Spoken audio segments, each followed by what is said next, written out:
Vamos abrir Marcos 14, 22 a 26. Chegamos, enfim, no último sermão da Santa Ceia, o sexto sermão. Na semana que vem nós vamos ver sobre aí o aviso de Jesus acerca da traição que Pedro faria mais adiante. Hoje é o último sermão aqui na Santa Ceia, sexto sermão, e hoje nós vamos focar na realidade da substância da ceia, ou seja, o que a ceia é. Já vimos os diversos significados, mas hoje o que ela é. Então, eu vou ler e peço aos irmãos que acompanhem com atenção Marcos 14, 22 a 26. Diz assim: enquanto comiam, tomou Jesus um pão e, abençoando, o partiu e lhes deu, dizendo: tomai, isto é o meu corpo. A seguir tomou Jesus um cálice e, tendo dado graças, o deu aos seus discípulos, e todos beberam dele. Então lhes disse: isso é o meu sangue, o sangue da nova aliança, derramado em favor de muitos. Em verdade vos digo que jamais beberei do fruto da videira, até aquele dia em que o hei de beber novo no reino de Deus. Tendo cantado louvores, saíram para o Monte das Oliveiras. Vamos orar.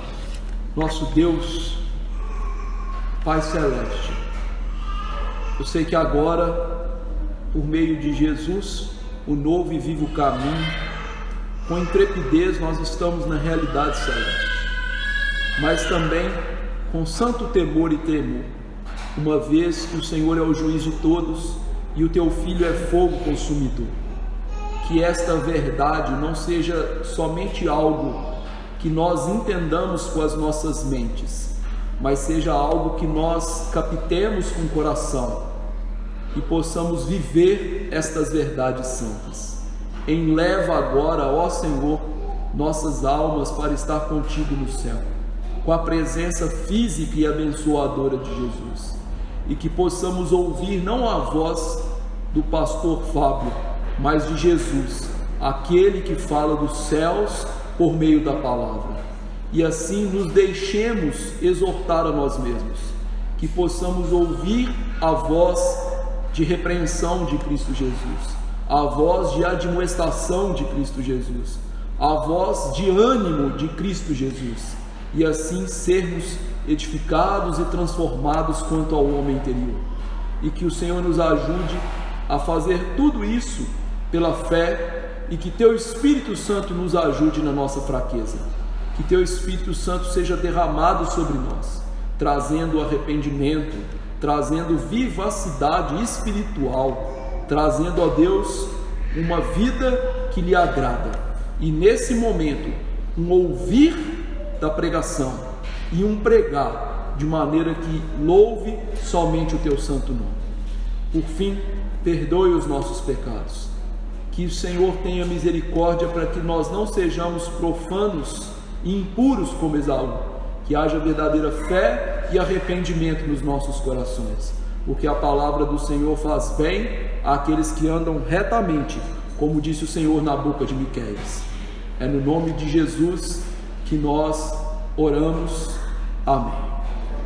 Queridos irmãos, como eu disse, nesse último sermão da Santa Ceia, nós vamos focar naquilo que a Santa Ceia é, naquilo que ela celebra.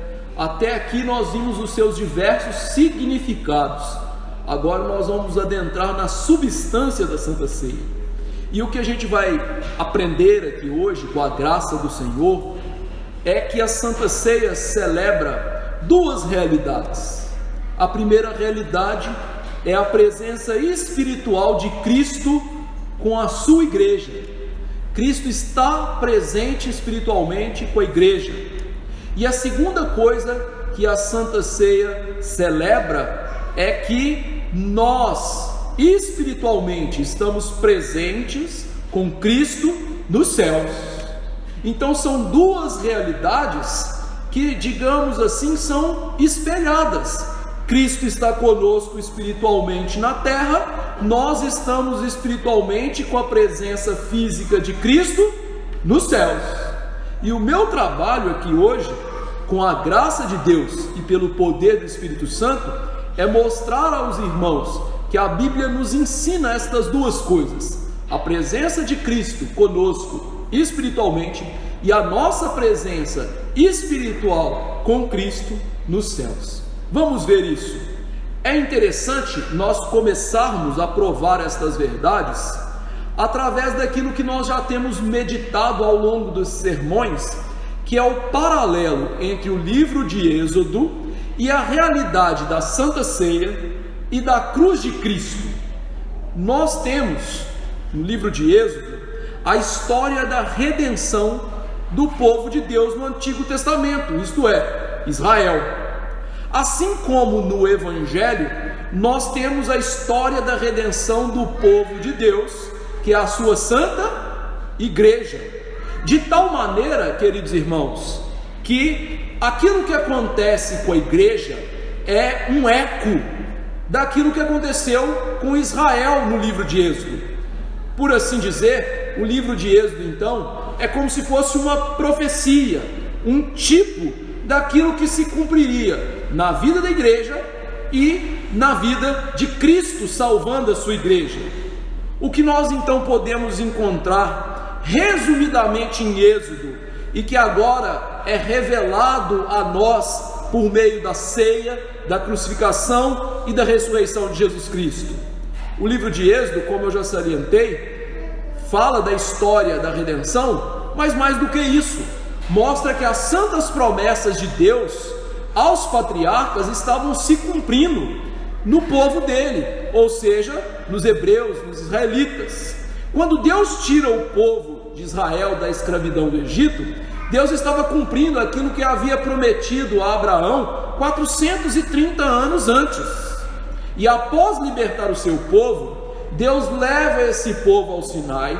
No Sinai lhes dá uma aliança, entra num relacionamento pactual com ele. E digamos que o clímax do livro de Êxodo é quando Deus, ao celebrar a aliança, ele dá instruções para aquele povo para construir uma tenda, que seria a tenda da habitação. Essa tenda proporcionaria as condições e situações necessárias para que Deus cumprisse a sua maior promessa, que ele estaria com o seu povo e habitaria no meio do seu povo.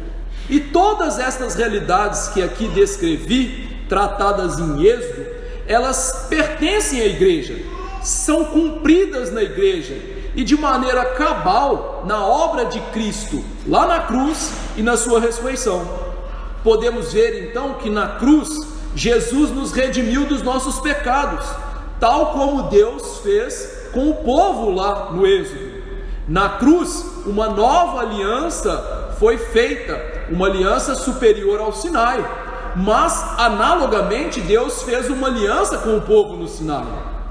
Enquanto no livro de Êxodo o povo ergue um tabernáculo para que Deus habitasse no meio dele, quando Cristo ressurge, ele que é de fato o tabernáculo de Deus e nós estamos ligados a ele, faz da sua igreja o tabernáculo do Senhor, ou seja, ele habita na sua igreja por meio do Espírito Santo. Afinal, ele disse isso, que habitaria conosco através do seu Santo Espírito, e ele estaria conosco até a consumação dos séculos. Essa é a realidade da ressurreição, ou seja, Cristo habitando com seu povo por meio do seu Santo Espírito. De maneira então misteriosa, a Santa Ceia aponta para todas estas verdades lá do livro de Êxodo.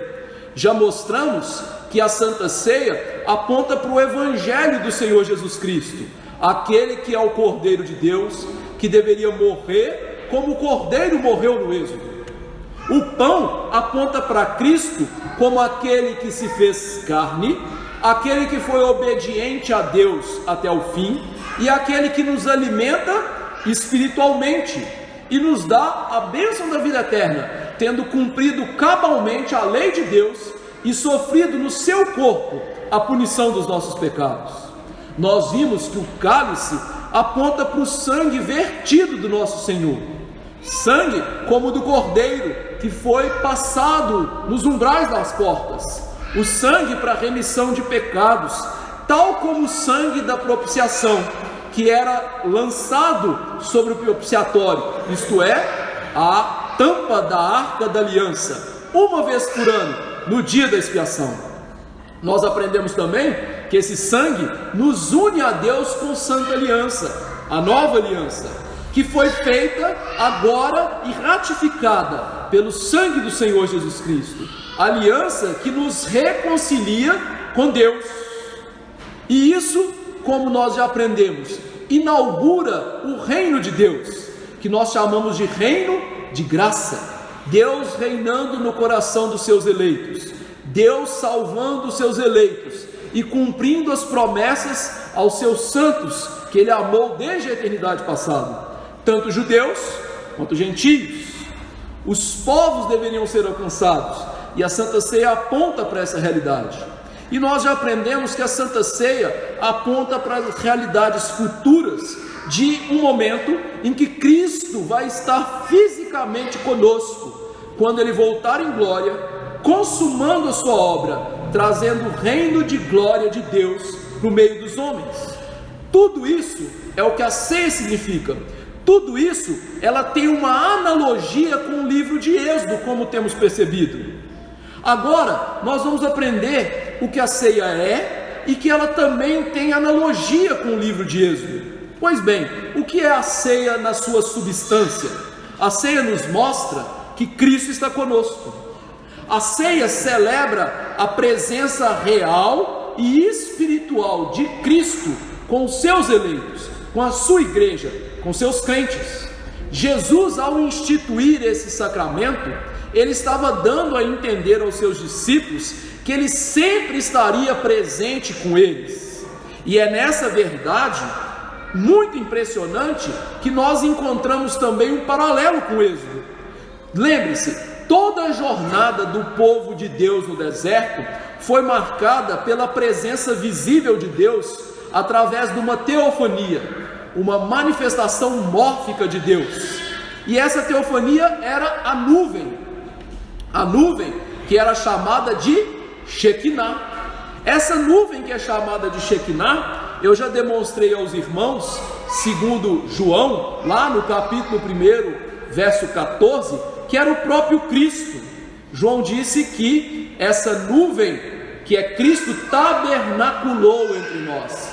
João usa aqui um hebraísmo no grego, eskenosen, que é a mesma coisa que Shekinah no hebraico, mostrando que Cristo era aquela nuvem e que Cristo estava peregrinando com o povo no deserto. E veja que coisa bela, apesar dos corações endurecidos, apesar das murmurações daquele povo, apesar da incredulidade daquele povo, a presença espiritual de Cristo estava com aquele povo no deserto, através da nuvem. E mais adiante, a nuvem fazia questão de descer na tenda da habitação, que já citei aqui. A presença bendita, poderosa, abençoadora, estava no tabernáculo, estava com eles. Nós temos aprendido que Cristo, então, é essa nuvem, esse tabernáculo de Deus entre os homens, e que Cristo, então, estava ali, abençoando, mas também julgando o seu povo no deserto. Portanto, quando nós olhamos para a ceia e falamos daquilo que ela é, nós temos que entender que Jesus estava ensinando esta mesma ideia, a presença dele no meio do seu povo. E a primeira verdade muito clara aqui é esta: Cristo está presente espiritualmente conosco. Ao declarar contundentemente: isto é o meu corpo, isto é o meu sangue, apontando para o pão e o vinho, Jesus estava falando da sua presença.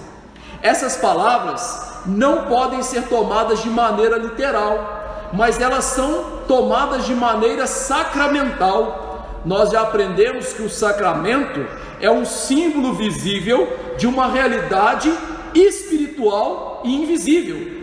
Então, o pão e o vinho, há neles um sinal visível, ou eles são um sinal visível daquilo que espiritualmente e invisível está acontecendo naquele culto e naquela ceia, isto é, a presença de Cristo espiritual.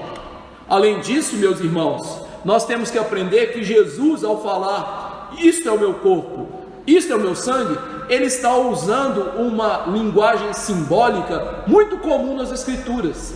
Nas Escrituras, frequentemente nós temos que o símbolo é chamado pela substância. Ainda que ele seja um símbolo, ele recebe o nome da substância. Por isso que o pão é chamado de corpo e o cálice é chamado de sangue. E nós temos muitos exemplos disso na Bíblia. Nós lemos aqui 1 Coríntios 10, 4, mas deixe-me refrescar a mente dos irmãos. Paulo disse: e beberam da mesma fonte espiritual, porque bebiam de uma pedra espiritual que os seguia, e a pedra era Cristo. Paulo disse que aquela pedra que deu água para o povo no deserto era Cristo. É óbvio que Paulo não está falando de maneira literal.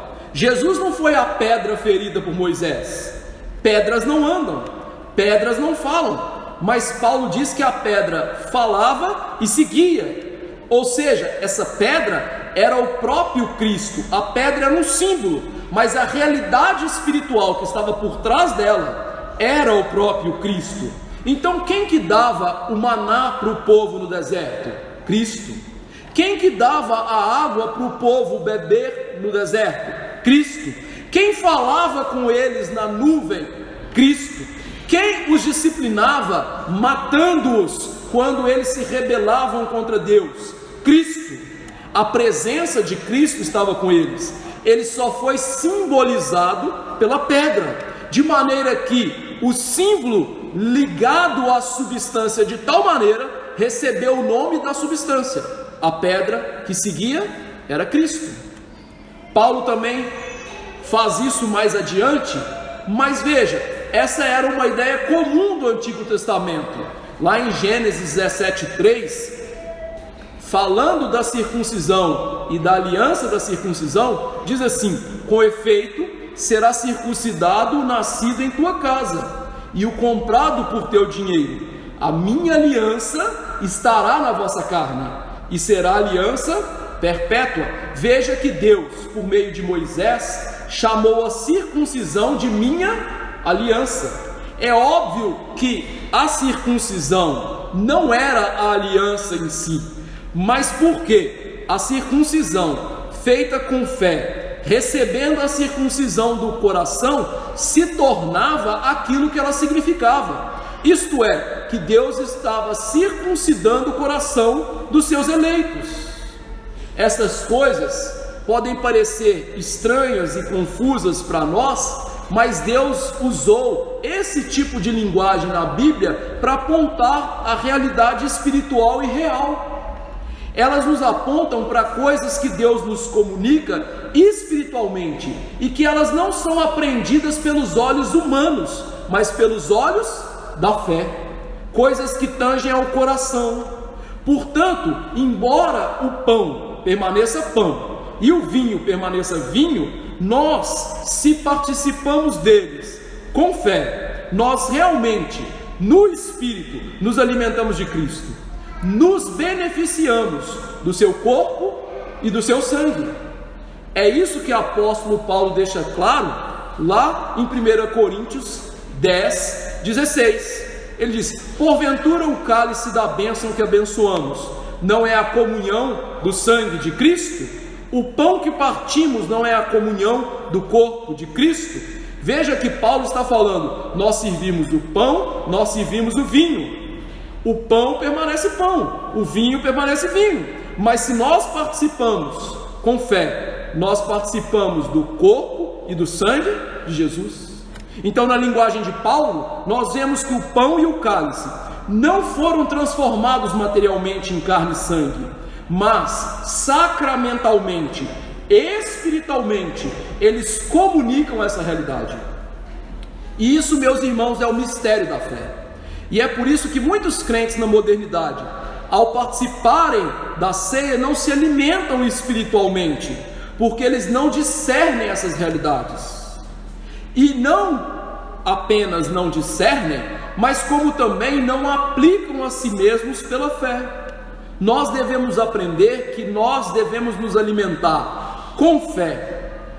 Ao tomar esses alimentos, nossa fé tem que estar colocada em Cristo, na obra da graça, naquilo que Cristo fez. Então, Cristo não está presente nos elementos, Ele está presente pelo Espírito Santo, para que aqueles que tomam os elementos, mas creem em Cristo e creem nas suas promessas, eles se apropriem de Cristo e das suas promessas. É isso que Paulo mostra em 1 Coríntios 11, 25. Por semelhante modo, depois de haver ceado, tomou também o cálice, dizendo: este cálice é a nova aliança no meu sangue. Fazer isso todas as vezes que o beberdes, em memória de mim. Veja que Paulo está interpretando para nós essa verdade. Ele diz que o cálice é a nova aliança. Obviamente o cálice não é a nova aliança. O que ele está dando a entender para nós é que o sangue representado pelo cálice, quando nós tomamos o cálice com fé, nós nos tornamos participantes do sangue de Cristo e, portanto, das realidades significadas pelo sangue de Cristo, ainda que o sangue não esteja ali substancialmente. O que está substancialmente ali é a promessa, é espiritualmente Cristo nos abençoando. Por isso o verso 26 e 27 ele diz: todas as vezes que comerdes o pão e beberdes o cálice, anunciais a morte do Senhor até que Ele venha. Por isso aquele que comer o pão ou beber o cálice do Senhor indignamente será réu do corpo e do sangue do Senhor. Veja que Paulo diz que nós comemos o pão, nós bebemos o cálice, e nós não comemos a carne e o sangue, mas nós não comemos materialmente de Cristo, e nem bebemos materialmente de Cristo, mas nós participamos espiritualmente de Cristo, de tal maneira que aqueles que participam indignamente se tornam réus do corpo e do sangue de Cristo, mostrando então o que? A presença espiritual de Cristo é real aqui, de tal maneira que, se nós tomarmos com fé aquele pão e aquele cálice, são usados para nos abençoar, mas se nós tomamos de maneira indiscriminada, sem fé, sem consciência, nós tomamos juízo para nós mesmos, porque Cristo está ali de maneira punitiva. É por essa razão que nós devemos negar toda a ideia de substanciar e materializar Jesus na ceia, porque quando nós fazemos isso, primeiro que a ceia deixa de ser um sacramento, porque a realidade e o símbolo se tornam uma coisa só. Segundo, que nós estamos eliminando por si só a presença espiritual de Cristo, e portanto o sacramento não seria abençoador para a nossa fé. Por isso que o símbolo tem que permanecer símbolo, e a realidade espiritual tem que ser apreendida pela fé por trás daquele símbolo. Também não podemos aceitar aqui a ideia de um simples memorial, como se a ceia fosse só uma ilustração do que Cristo fez, como se não houvesse nenhuma realidade de Cristo nesse evento da ceia do Senhor. Isso é equivocado, porque Cristo afirma: isso é o meu corpo, isso é o meu sangue, mostrando que de maneira misteriosa e sobrenatural Ele se faz presente para aqueles que creem de maneira abençoadora, e Ele se faz presente de maneira punitiva para aqueles que não creem. Então, o mesmo pão pode ser a presença de Cristo com bênção para nós, os que cremos, e o mesmo pão pode ser a presença amaldiçoadora, punitiva de Cristo para aqueles que não creem, para aqueles que não discernem essas coisas. Por isso Paulo diz: por isso aquele que comer o pão ou beber o cálice do Senhor indignamente será réu, porque come e bebe sem discernir, come e bebe juízo para si. Paulo mostra que aqueles irmãos lá em Corinto, por estarem fazendo da Santa Ceia algo que não deveria ser feito, e Cristo estar presente ali, eles estavam tomando juízo. Daí haverem muitos fracos, doentes e não poucos que estavam mortos. Queridos irmãos, isso é tão grave E é interessante que a igreja de hoje perdeu isso de tal maneira que as pessoas não percebem que muitas vezes as suas vidas estão debaixo do juízo de Deus, da punição de Deus, porque participam da Santa Ceia de maneira que não deveriam participar. É interessante, tem gente doente na igreja, tem gente que morre dentro da igreja, tem gente que é julgado dentro da igreja e não percebe isso. E às vezes tudo isso tem a ver com a Santa Ceia, a maneira como se toma a Santa Ceia. Que nós tomemos cuidado. Segunda verdade aqui é que nós estamos unidos a Cristo como homem lá nos céus. É preciso entender também, meus irmãos, que a Bíblia equilibra a balança. Ele nos mostra que nós participamos da realidade espiritual de Cristo, mas nós não podemos reduzir o que a Bíblia diz, reduzir a nossa comunhão com Cristo como se fosse algo somente espiritual, de maneira nenhuma. A Bíblia, como eu vou mostrar aqui e provar para os irmãos com textos bíblicos, nos mostra que nós comungamos de benefícios espirituais de quem Cristo é e do que Ele fez. Portanto, se nós comungamos de quem Cristo é sabido que Deus nos une a Cristo no sentido corporal. Jesus mesmo prometeu estar conosco todos os dias, então Ele prometeu uma presença espiritual, mas a Bíblia fala de Cristo como nosso mediador, por exemplo, como um ser humano. Por exemplo, lá em 1 Timóteo 2,5, quando se fala da ação mediatária de Cristo, Paulo diz o seguinte: porquanto há um só Deus e um só mediador entre Deus e os homens, Cristo Jesus. Acabou o versículo? Não. Homem. Mostrando então o que? Nós também precisamos participar e nos alimentar e nos apropriar da natureza humana de Cristo, porque foi na natureza humana de Cristo que Ele foi constituído nosso mediador. Foi na sua humanidade e participando da nossa humanidade que nós recebemos o perdão dos nossos pecados. Os nossos pecados têm a ver não só com a natureza espiritual e divina de Cristo, mas tem a ver com o nosso participar da natureza humana de Jesus. Os nossos símbolos de fé fazem isso, mostrando que é necessário que Cristo fosse homem para participar da nossa comum natureza e também para verter o seu sangue. O sangue que comprou a igreja não foi o sangue de Deus no sentido espiritual, porque Deus não tem carne e osso, mas foi um sangue daquele que é vero Deus e vero homem, o sangue do homem Jesus Cristo. Portanto, nós precisamos possuir Cristo na sua inteireza. Jesus pregou sobre isso. Isso foi tão chocante aos judeus que muitos dos seus discípulos judeus o abandonaram. Jesus disse o seguinte: quem comer a minha carne e beber o meu sangue tem a vida eterna. Eu ressuscitarei no último dia, pois a minha carne é a verdadeira comida e o meu sangue é a verdadeira bebida. Esse texto nos mostra que de maneira misteriosa nós comemos o corpo de Cristo e bebemos o seu sangue. Não de maneira literal, não de maneira que nos tornamos canibais, mas mostrando que nós participamos da natureza de Cristo. E isso é um grande mistério. É um mistério tão grande que Paulo nos disse que nosso corpo está unido a Cristo de tal maneira que quando, meus irmãos, nós nos unimos a uma prostituta, nós fazemos o corpo de Cristo ser unido a uma prostituta. É isso que está, por exemplo, em 1 Coríntios 6. Abra sua Bíblia comigo.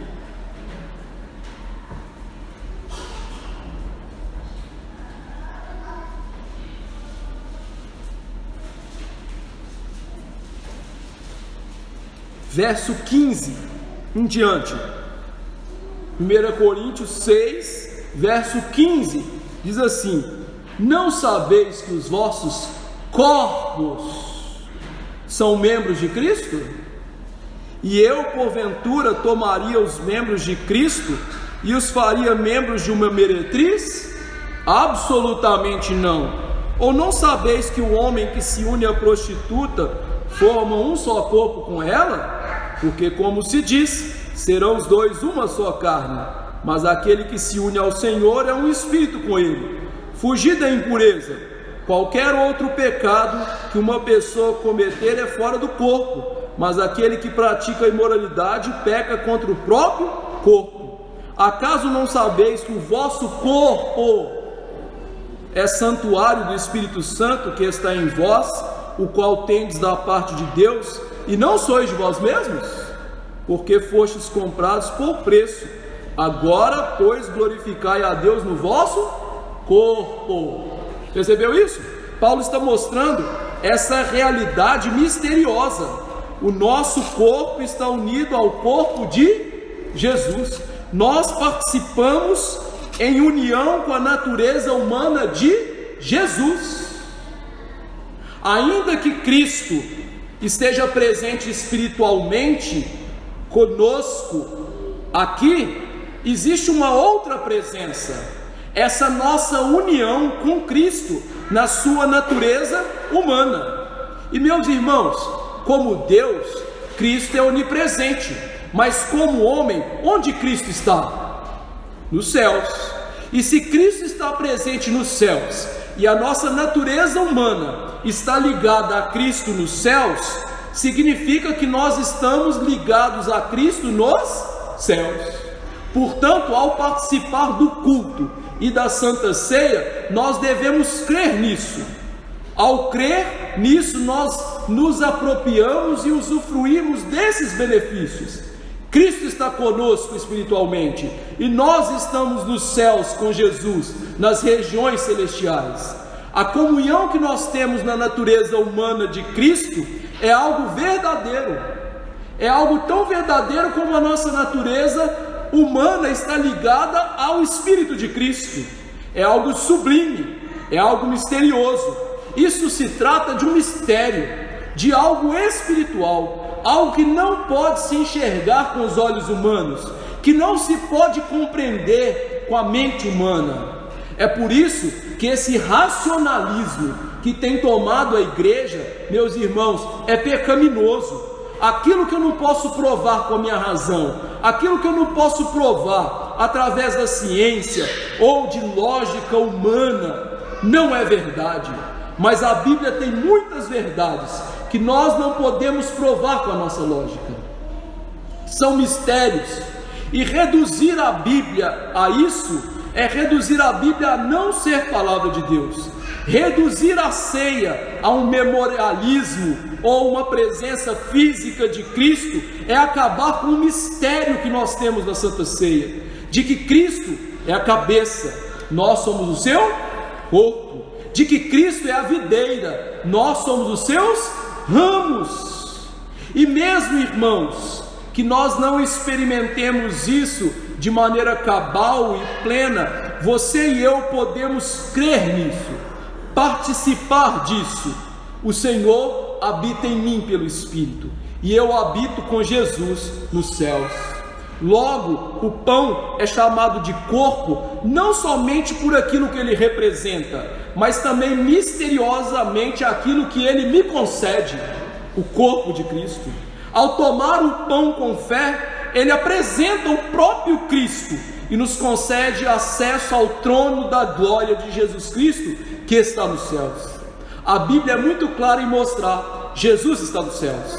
É por isso que ninguém está vendo Jesus. Essas pessoas que dizem: eu vi Jesus no espelho ao me barbear de manhã, eu vi Jesus sentado comigo no carro na hora do meu acidente, são mentirosas. Romanos 8,34 nos mostra que Jesus está no céu. Colossenses 3, 1 e 2 mostra que Jesus está no céu. Filipenses capítulo 3 mostra que nossa pátria está no céu junto com Jesus. Atos, que nós lemos na semana passada, capítulo 3, Pedro disse: os céus receberam Jesus e vão retê-lo até o tempo da restauração de todas as coisas. Mas a Bíblia complementa o mistério. A humanidade de Cristo está nos céus, mas espiritualmente nós estamos com Ele. Esta é uma grande verdade que a Bíblia diz, e muitas pessoas têm dificuldade de aceitá-la. Mas veja o que Paulo diz em Efésios 2,6. Efésios 2,6 diz o seguinte: juntamente com Ele nos ressuscitou e nos fez assentar nos lugares celestiais em Cristo Jesus. Nos fez, está no passado. Paulo está mostrando então para nós uma grande verdade. Eu e você, materialmente, fisicamente, nós estamos na terra. Nós estamos assentados na igreja presbiteriana de Curvelo, mas nós, espiritualmente, estamos assentados juntos com a natureza humana de Jesus nos céus. E é por isso, queridos irmãos, que na semana passada nós meditamos sobre a promessa futura da ceia, porque essa realidade, apesar de bendita, de gostosa, apesar de ser um grande mistério, de ser verdadeira, de ser tangível pela fé, ela ainda não é o final. Deus não preparou que nós estarmos espiritualmente com o homem Jesus nos céus e Cristo como Deus espiritualmente estando presente conosco na terra é o final da história. O final da história é nós estarmos em corpo e alma, e Cristo com seu corpo, sua alma e sua natureza divina, unidos no novo céu e nova terra. Estas coisas lhe parecem estranhas, porque nós estamos presos com o nosso corpo ao tempo e espaço. E essas coisas nos parecem mais estranhas ainda por conta da realidade do pecado que está em nós, porque elas são preenchidas pela fé, elas são captadas e são trazidas para nossa alma pela fé. Mas quando eu olho para mim, quando você olha para você, nós não beneficiamos disso completamente, nós não sentimos isso completamente, porque quando eu e você olhamos para o nosso coração, nós enxergamos o que? Pecado, imperfeição. Nós estamos repletos de pecados e iniquidades. Nossa consciência prova essa verdade, nossa consciência nos acusa, nossa vida mostra que nós somos falhos e imperfeitos. Nós sabemos que merecemos a ira e a condenação de Deus, que quando nós então olhamos para o nosso corpo físico, nós vemos as punições temporais do pecado. A sua beleza já não é mais a mesma, a sua saúde definha, você está caminhando para a morte, o seu corpo vai se degradando, e o seu corpo é instrumento do pecado, e não coopera para a sua santificação, como Paulo mostrou em Romanos 7, que no nosso corpo tem a lei do pecado, e aquilo que o homem interior tem prazer e quer fazer, ele não consegue, porque nós somos impedidos por uma realidade pecaminosa, e é essa realidade pecaminosa que não permite que desfrutemos de maneira plena da realidade que nós espiritualmente estamos nos céus com Jesus. Esse é o problema. E é por isso que Jesus deu a Santa Ceia, para nos fazer lembrar disso, nos mostrar o que? Filhinho, eu estou com você espiritualmente. Filhinho, mais ainda, você está espiritualmente no céu comigo. Filhinho, seu corpo é cheio de miséria, mas eu ressuscitei. Um dia eu vou dar um corpo como o meu. Filhinho, você está cheio de pecados aí, mas eu já lhe permiti todo o perdão, eu já lhe dei todo o perdão, e agora você não tem nada lhe acusando, você está no céu comigo. E a questão é, como nós podemos saber dessas coisas? Pela fé. Paulo, escrevendo a 2 Coríntios, capítulo 5, versos 6 e 7, ele diz o seguinte: temos, portanto, sempre bom ânimo. Qual o motivo de ter bom ânimo? Sabendo que enquanto no corpo estamos ausentes do Senhor, visto que andamos por fé e não pelo que vemos. Paulo está mostrando esta realidade. O nosso corpo está ausente de Jesus, mas nós andamos por fé. Nós não andamos pelo que a gente pode ver. Eu estou vendo o corpo de vocês aqui, vocês estão vendo o meu corpo aqui, Mas ao participar do culto e da Santa Ceia, nós somos lembrados que ao peregrinar por fé, espiritualmente, nós estamos com Cristo nos céus, e que espiritualmente Cristo está conosco na terra. Pela fé nós cremos nisso, que Cristo nos redimiu dos nossos pecados. Pela fé nós cremos que as nossas orações chegam diante do trono de Deus. Abra comigo Hebreus capítulo 10. Vou lhe mostrar mais um pouquinho disso. Hebreus capítulo 10, verso 19 ao 22.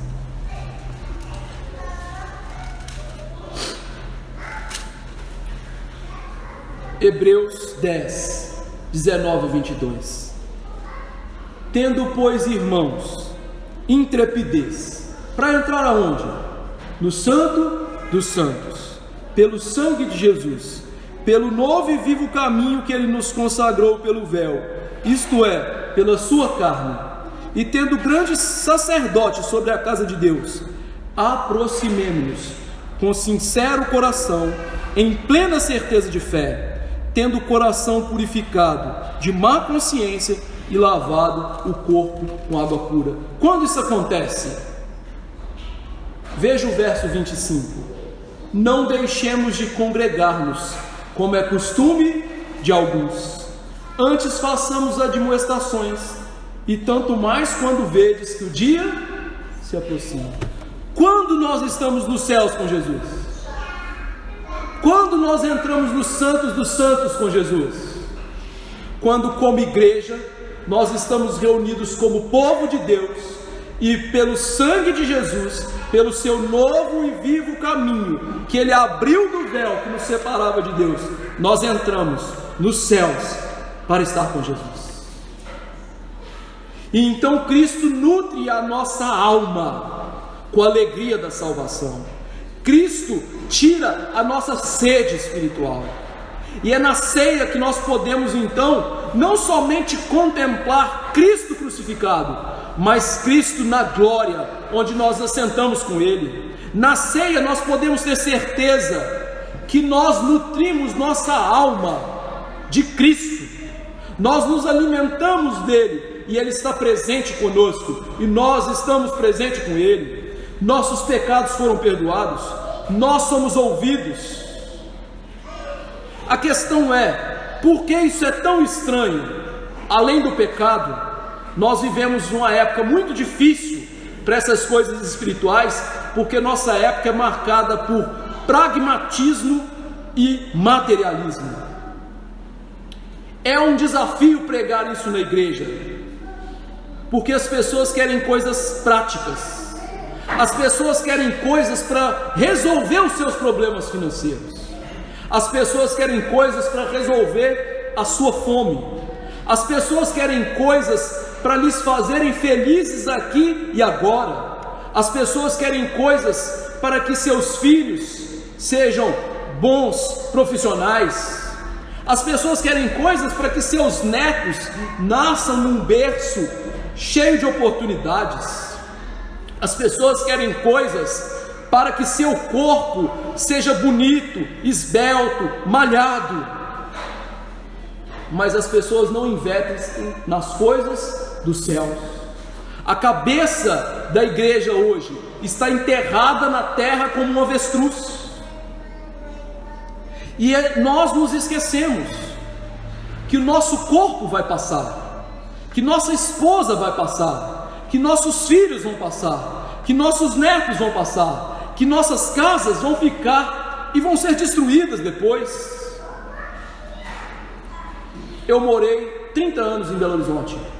Hoje, quando eu visito o bairro no qual eu morei durante 6 anos e no qual o outro que eu morei 24 anos, praticamente eles são só prédios, ou seja, as casas que eu morei não existem mais.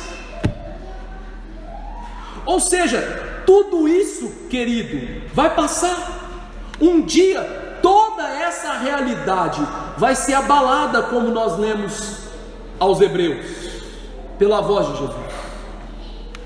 E a realidade que vai permanecer é essa, espiritual, real, que nós podemos aprender, apesar de não poder ver, tocar e sentir, mas que nós temos, e que um dia ela vai se manifestar diante dos seus olhos, e você então vai poder verificar tudo aquilo que eu criei, tudo aquilo que eu sempre soube ser meu, pela fé, aquilo que eu participei do céu, é verdade, é imutável, é eterno, não passará. E não você apenas estará lá, mas você vai poder presenciar essas coisas com Cristo, provar do próprio Cristo.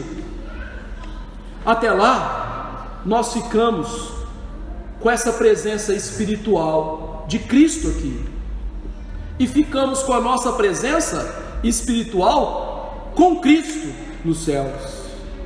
Presença que para nós tem que ser revitalizadora. Isso tem que nos revitalizar. Vir no culto tem que nos encher de força para viver. Presença que é santificadora. É por meio da nossa presença no culto que Deus vai santificar, mortificar os nossos pecados. Presença que é revigoradora para as coisas da fé, que nos dá alento para as coisas da fé. E aí você pode estar pensando, tudo bem, mas eu sou meio que Tomé, me deu uma prova que isso tudo é verdade. Como eu posso saber que Cristo está comigo hoje espiritualmente e que eu estou presente espiritualmente com Cristo nos céus? Eu sei que para os irmãos hebreus, aqueles que creram, foi muito mais fácil saber que isso era verdade, porque a presença de Cristo com eles era visível. Lembre-se, lá no Êxodo que eu já citei, a presença de Cristo estava na nuvem e descia sobre o tabernáculo.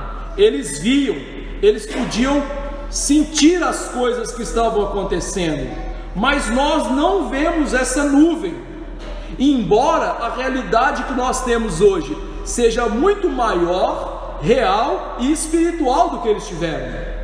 Só que o apóstolo Paulo, meus irmãos, nos ajuda a resolver esse problema. Graças a Deus pelo apóstolo Paulo, não é mesmo? O apóstolo Paulo, como nós vimos na nossa liturgia, ele escreve o capítulo 10 de 1 Coríntios e o capítulo 11, fazendo um paralelo entre a igreja e Israel. Ele mostra que Israel peregrinava no deserto, e a realidade é que Cristo estava com eles no deserto, de maneira que eles participaram, entre aspas, de uma ceia com Cristo no deserto. O manjar espiritual e a água que eles beberam era Cristo. No capítulo 10, então, Paulo mostra que eles foram batizados na nuvem, ou seja, Cristo, que eles comeram o maná e beberam da água da rocha, ou seja, eles se alimentaram de Cristo.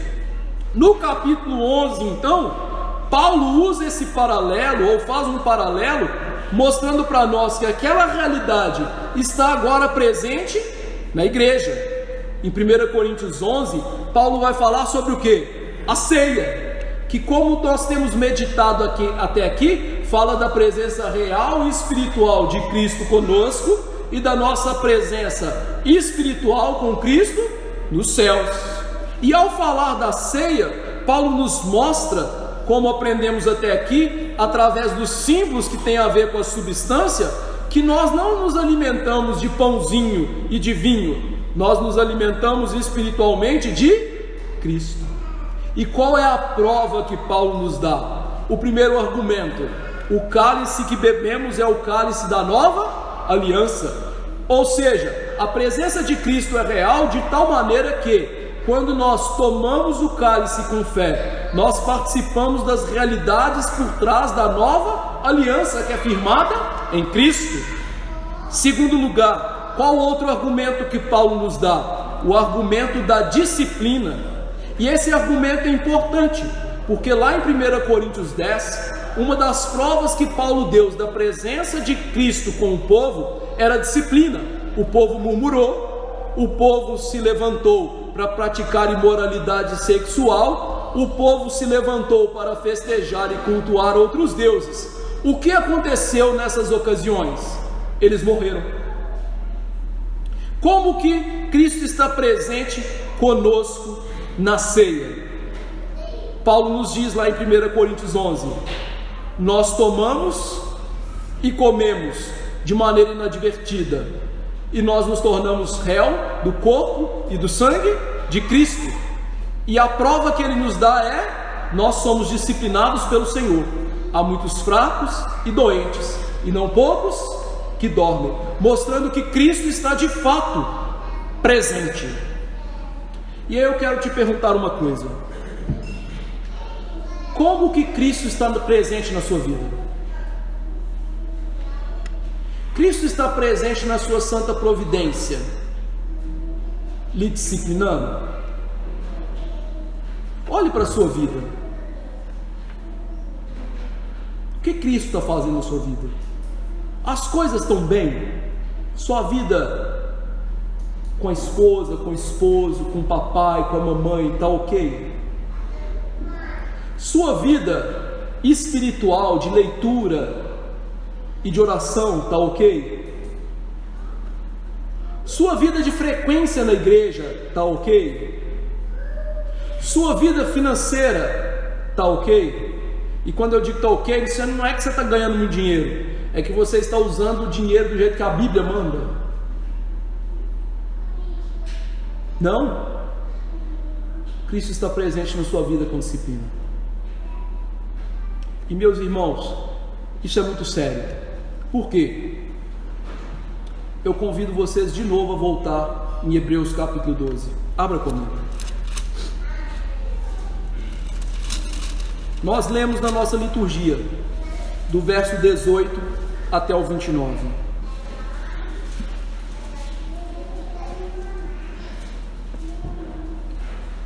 Mas eu vou ler com vocês o verso 25 até o 29, que diz assim: tende cuidado, não recuseis ao que fala, pois se não escaparam aqueles que recusaram ouvir quem divinamente os advertia sobre a terra, muito menos nós, os que nos desviamos daquele que dos céus nos adverte, aquele cuja voz abalou então a terra. Agora, porém, ele promete, dizendo: uma vez por todas farei abalar não só a terra, mas também o céu. Ora, esta palavra, ainda uma vez por todas, significa a remoção dessas coisas abaladas, como tinham sido feitas, para que as coisas que não são abaladas permaneçam. Por isso, recebendo nós um reino inabalável, retenhamos a graça, pela qual sirvamos a Deus de modo agradável, com reverência e santo temor. Motivo: porque o nosso Deus é fogo consumidor. Quando nós não ouvimos as Escrituras, aquilo que é pregado todos os domingos, quando nós não nos arrependemos, nós estamos deixando de ouvir quem? O pastor? Aquele que do céu adverte. E ele mostra uma coisa: se lá no Sinai foi horrível não ouvir quem estava na terra falando, muito mais agora é horrível não ouvir quem está no céu falando. E aí veja que ele faz uma comparação: a voz do Senhor abalou a terra falando dos céus, mas no último dia Cristo vai abalar a terra e o céu, ou seja, tudo isso vai ser dizimado. O que você tem que fazer agora? Retenha a graça e viva como? De forma agradável a Deus. Não é agradável a você, não é para se agradar, não é do seu jeito, é do jeito dele, é para agradar a ele. Deixa eu fazer uma ilustração rápida para você. Eu amo lasanha, vocês sabem disso. Eu não gosto de jiló, já comi, mas não gosto. Se você quiser me agradar, você vai fazer um prato de jiló para mim? Você sabe que eu não gosto. Você vai fazer o quê? lasanha, não é? Agora, use essa analogia para Deus. Se você quiser agradar a Deus, você tem que fazer o quê?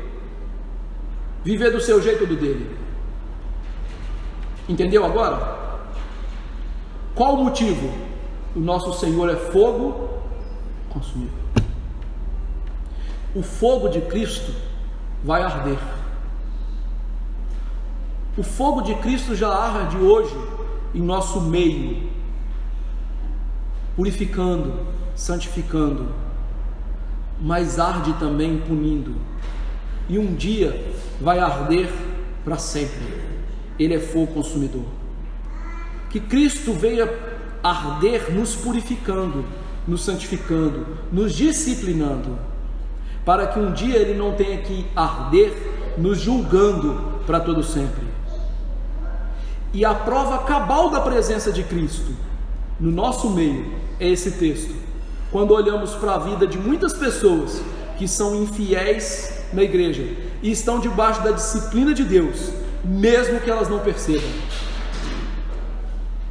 Vou fazer a última analogia para você entender. O cego precisa de enxergar o sol para o sol existir? Uma pessoa debaixo da disciplina de Deus precisa de enxergar que ela está, para ela realmente estar? Entendeu agora? Por isso que é importante você olhar para a sua vida hoje e entender como está a minha vida. Primeira aplicação. Em primeiro lugar, ao meditar nesses 6 sermões pela Santa Ceia, ou sobre a Santa Ceia, o que nós temos que perceber? Ela é essencial para a nossa vida. Jesus deu a Santa Ceia para fortalecer a nossa fé. Ainda que o ministério da pregação seja o principal ministério na igreja, seja central na igreja, e ele é suficiente na igreja para muitas coisas, ele não pode andar sozinho. Senão Jesus não teria nos dado os sacramentos e a oração.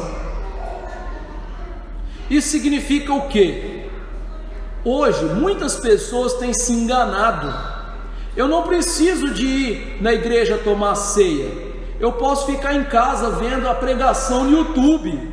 Afinal, Augusto Nicodemos prega muito melhor que o pastor. Pode pregar, mas ali não é culto.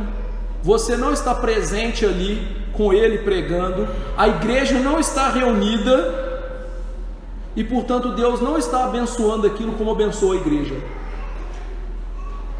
E mais, como é que você vai tomar a Santa Ceia pela internet?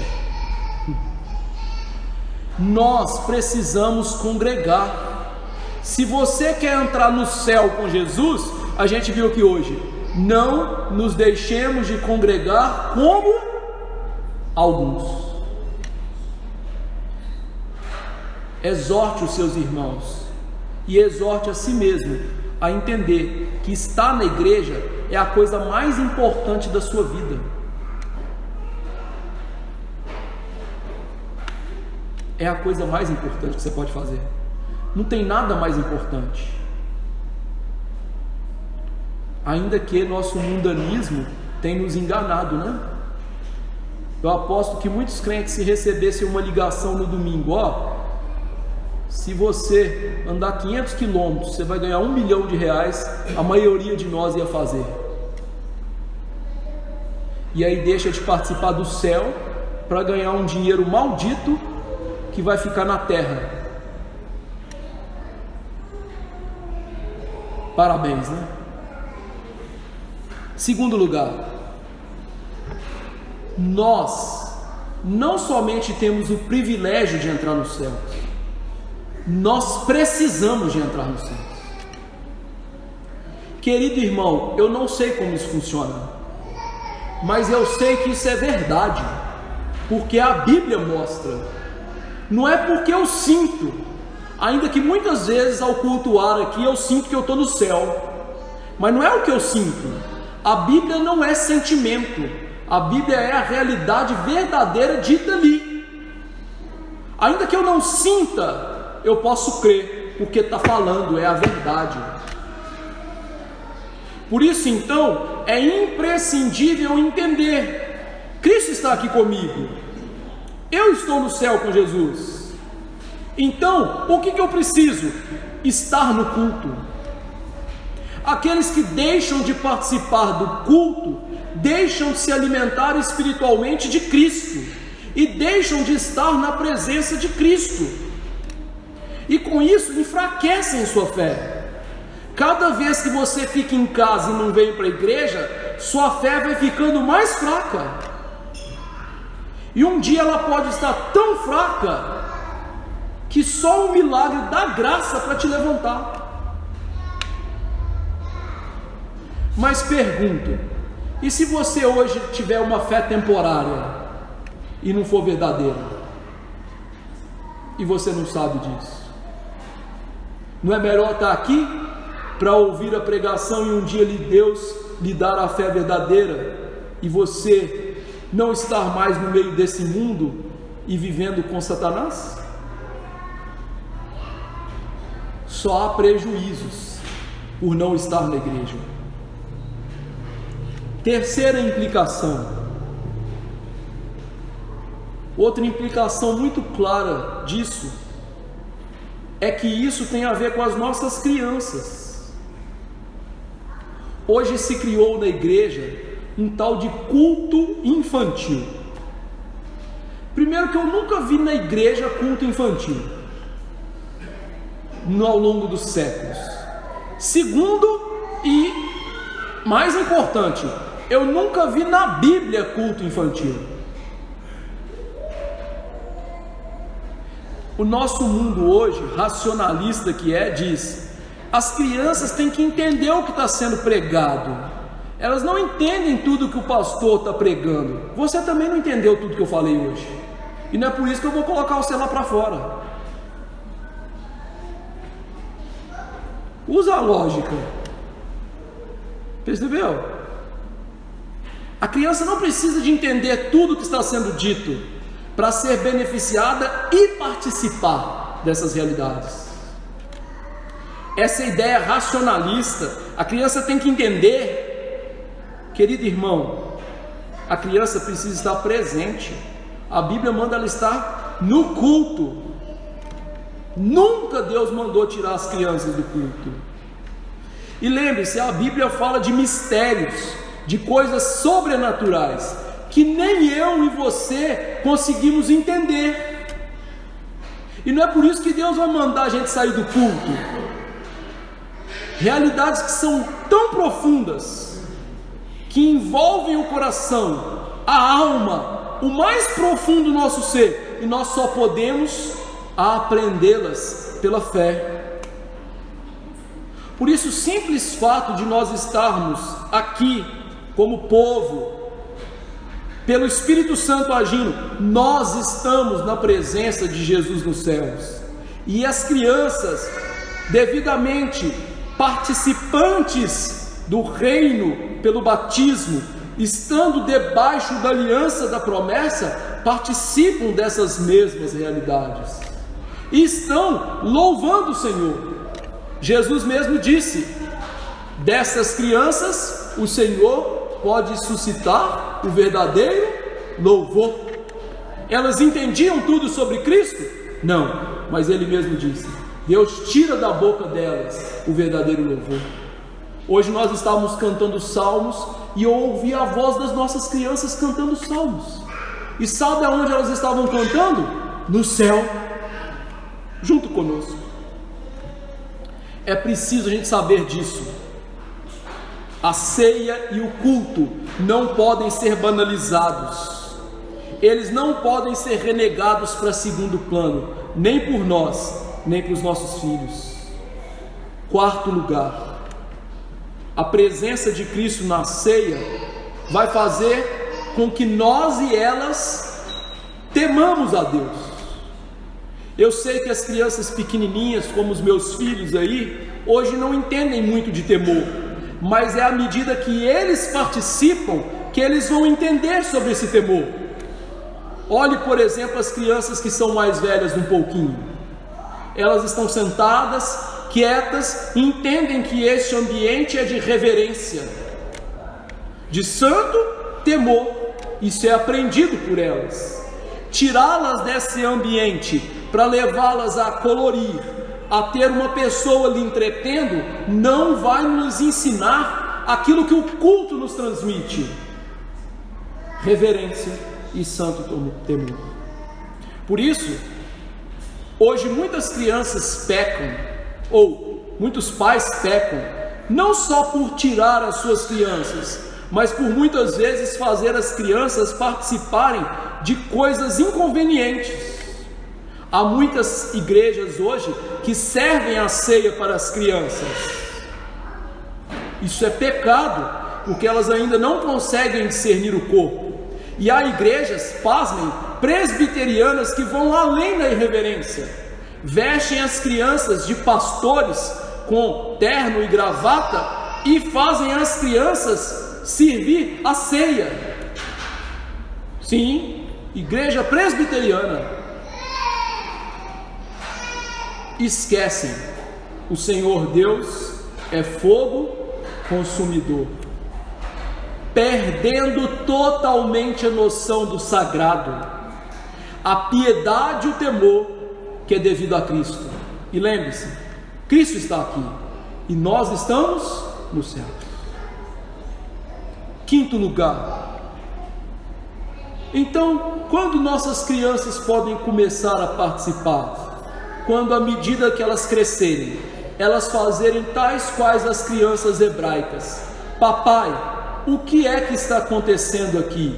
E você conseguir explicar e elas entenderem que Cristo está presente, que ao participar da ceia, nós estamos participando real e espiritualmente de Cristo, e que é necessário fazer isso com discernimento para não tomar juízo. Quando elas conseguirem discernir o corpo espiritual de Cristo, isso então pode demorar até uma idade mais avançada, mas é necessário que isso aconteça, para que nós não coloquemos os nossos filhos debaixo de juízo. Sexto lugar, nós devemos nos guardar da superstição e idolatria. Há igrejas que são supersticiosas, como a Igreja Católica Apostólica Romana, que diz que Cristo está de fato com o seu corpo naquele pãozinho. Você já viu que quando os católicos entram na igreja, o que eles fazem? Genuflexão e sinal da cruz, porque lá no sacrário, o que está lá dentro? A hóstia. E a hóstia é o que? O corpo físico de Jesus. Isso é idolatria, isso é sacralização dos elementos. Cristo não está presente nos elementos. O problema é que há igrejas, cristãs, ditas, protestantes, que são supersticiosas também. Tem igreja que depois da Santa Ceia enterra o pão. Não estou brincando não, porque acham que aquilo é algo sagrado. Querido irmão, o pão e o vinho, eles só são tirados do uso comum no momento do culto da ceia, e através da palavra institucional da ceia. Por isso que eu falo, fulano, está aí fora, vem aqui dentro tomar a ceia, porque se estiver lá fora, na palavra institucional, vai comer só pão e vinho. O momento da ceia, o momento de consagração e para finalidade espiritual é naquele momento. Depois, por isso que eu nunca briguei das nossas crianças comerem o pão e tomarem o vinho. Não é mais ceia, não tem nada de sagrado naquilo. Só que a gente tem um erro mais comum no meio evangélico, que é o perigo da irreverência. Quantas igrejas na Santa Ceia as pessoas gritam, pulam, dão risadas, abraçam uns aos outros, às vezes conversam no momento da Santa Ceia, riem, faltando reverência, ou praticando irreverência, faltando temor. Estão destituídas da noção de que Cristo está presente.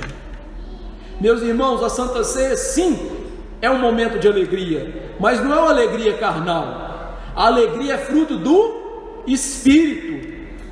E se é fruto do Espírito, Paulo disse pelo mesmo Espírito, escrevendo aos Coríntios, que as coisas na igreja têm que ser feitas com decência e ordem. Não é um espaço de uma alegria jocosa, é uma alegria espiritual, profunda, solene, temerosa. Em último lugar, hoje nós vamos tomar a Santa Ceia, mas nós vamos tomá-la ainda no fim do mês, no último domingo, como de praxe. E então eu exorto aos irmãos a se prepararem convenientemente para tomar a ceia do Senhor.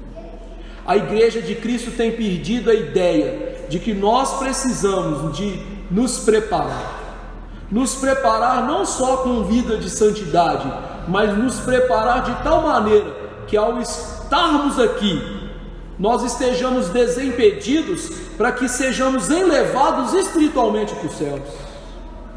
A igreja tem perdido a perspectiva de que nós somos tabernáculo de Cristo, que o véu foi rasgado, que nós entramos como sacerdotes de Deus, além do véu, e estamos na presença abençoadora de Deus.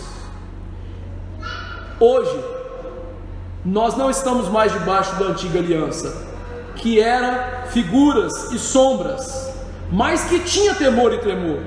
Nós estamos na presença real e espiritual de Cristo, que é fogo consumidor. Que Cristo consuma o meu pecado, o seu, que Cristo nos santifique, que Cristo nos purifique de todo mal, que Cristo nos discipline para nós não sermos julgados por fim com o mundo e condenados com o mundo. Porque se isso não for assim, o fogo consumidor vai arder para sempre no inferno para nós. Que Deus nos ajude a nesse momento levar tudo isso em consideração e nos alimentarmos de Cristo.